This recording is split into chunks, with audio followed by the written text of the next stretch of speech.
Hello friends, welcome to yet another session of Technitude where we are discussing the 3 P's of preparation. Gate की और ESE की preparation में आप सभी लोग मशगूल हैं, तो उसमें आपको किन चीजों की जरूरत होगी उन 3 P's के बारे में हम आज बात करेंगे। ये 3 P's बहुत ही इंपॉर्टेंट हैं, पेशेंस, प्रैक्टिस एंड परसिवरेंस। एक एक P को हम देखेंगे और देखेंगे कि क्या जरूरत है इनकी गेट की प्रिपरेशन में, क्या इंपॉर्टेंस है और किस तरह से आप बना सकते हैं। We are coming to the first P which is patience. Patience is very much important and अगर आप देखें अपनी प्रिपरेशन में तो पेशेंस से ही गेट का अच्छा स्कोर अचीव हो सकता है। प्रिपरेशन के दौरान हम बार बार देखना चाहते हैं कि हमारी प्रिपरेशन अभी कितनी हो गई है और अभी कितनी और बची है। एक बच्चे का मैं एग्जांपल देना चाहूंगा। बच्चे ने एक पेड़ लगाया, उसकी जड़ें धीरे धीरे डेवलप हो रही थी और जिस बीच में वो जड़ें डेवलप हो रही थी उस बीच में वो बच्चा अपनी नादानी के कारण बार बार उस पेड़ को मिट्टी से निकाल के देखना चाहता था कि उसमें अभी कितनी जड़ें आ गई हैं, और इस कारण से जो ग्रोथ उस पेड़ की होना चाहिए था वो ग्रोथ नहीं हो पा रही थी, क्योंकि वो जो डेवलप हो पाती थी रूट्स, जब तक वो निकालता था और वो रूट्स फिर से डैमेज हो जाती थी। इस तरह से उसका जो इम्पेशंस था, it was killing his own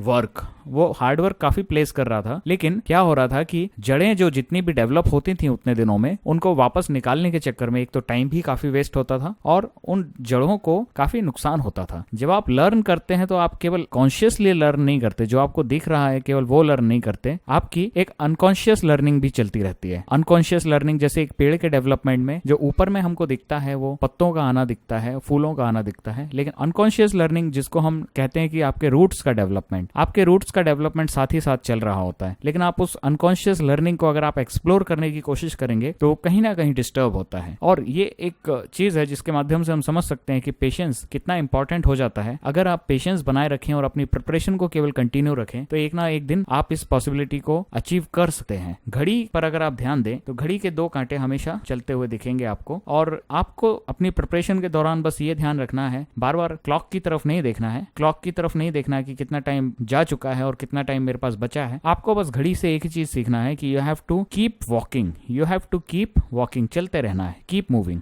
so अगर आप इस तरह की प्रिपरेशन में अपना कंसंट्रेशन बनाकर रखेंगे तो आप डेफिनेटली एक अच्छे रिजल्ट को अचीव करेंगे। तो फ्रेंड्स, हमारा पहला पी था जिसके बारे में हमने देखा पेशेंस। हम आते हैं हमारे सेकंड पी के ऊपर। सेकंड पी है हमारा प्रैक्टिस। ये वो सेकंड मोस्ट एसेंशियल चीज है जिसकी आपको प्रिपरेशन के दौरान जरूरत होगी। प्रैक्टिस के बारे में मैं आपको कहना चाहूंगा कि एक प्रैक्टिस आप जब करते हैं तो आप अपने दायरे को बढ़ा रहे हैं। हर एक सवाल के साथ अपने दायरे को आप इंक्रीज करते हैं। अगर आप एग्जाम्पल देखें कि सर्कल की डेफिनेशन क्या होती है, सो circle is a locus of a point moving equidistance from a given point. तो सर्कल क्या होता है? एक गिवन पॉइंट से अगर आप एक पॉइंट को इक्वी डिस्टेंस पर चारों साइड मूव करेंगे तो वो जो लोकस क्रिएट होता है उस लोकस को हम बोलते हैं सर्कल। तो ये जो इक्वी डिस्टेंस था वो था रेडियस आपका, और जो सेंटर था वो होता है आपका ओरिजिन ओ। अब अगर हम एक पॉइंट की डेफिनेशन देखना चाहें, पॉइंट की डेफिनेशन को भी हम सर्कल के माध्यम से कह सकते हैं कि point is a circle with 0 radius. और अगर आप देखना चाहें एक लाइन की डेफिनेशन, लाइन की डेफिनेशन आपकी है line is a circle with infinite radius. तो फ्रेंड्स, अगर आप जब अपनी प्रिपरेशन को स्टार्ट कर रहे हैं तो you are like a point.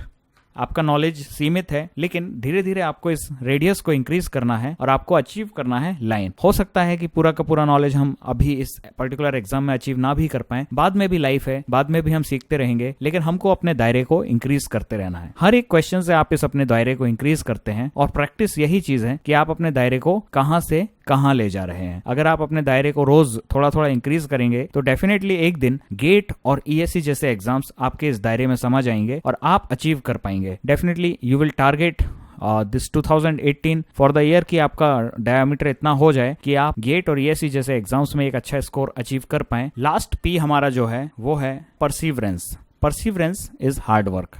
यहाँ पर हम आपको एक एग्जांपल देना चाहेंगे। अगर आप अपनी वीकनेसेस को देखते हुए अपने हार्डवर्क को स्टॉप कर देते हैं तो कहीं ना कहीं आप एक बहुत बड़ी भूल कर रहे हैं। इन छोटी छोटी वीकनेस को निकालने के बाद ही आपका असली जो रिजल्ट था वो अचीव होने वाला था, और उन छोटी वीकनेसेस के कारण ही आपने उस प्रिपरेशन को अपना स्टॉप कर दिया। एक एग्जाम्पल हम लेंगे यहाँ पर उसेन बोल्ट। उसेन बोल्ट जो 100 मीटर का रिकॉर्ड केवल 9.58 सेकंड्स में कंप्लीट कर चुके हैं। 100 मीटर्स इन्होंने 9.58 सेकंड्स में कंप्लीट किया है। इनका वीकनेस क्या था? बहुत बड़ा वीकनेस था। जिस फील्ड में इन्होंने ये अचीव किया है, ये फास्टेस्ट रनिंग पर्सन बने, लेकिन इनका वीकनेस था कि इनका लेग्स जो थे, लेग्स जिसकी सबसे ज्यादा जरूरत होती है आपको दौड़ने में, वो अनइक्वल थे। अनइक्वल लेग्स के होते हुए भी इन्होंने ये रिकॉर्ड अचीव किया जो बहुत सारे इक्वल लेग्स वाले लोग भी अचीव नहीं कर पाए।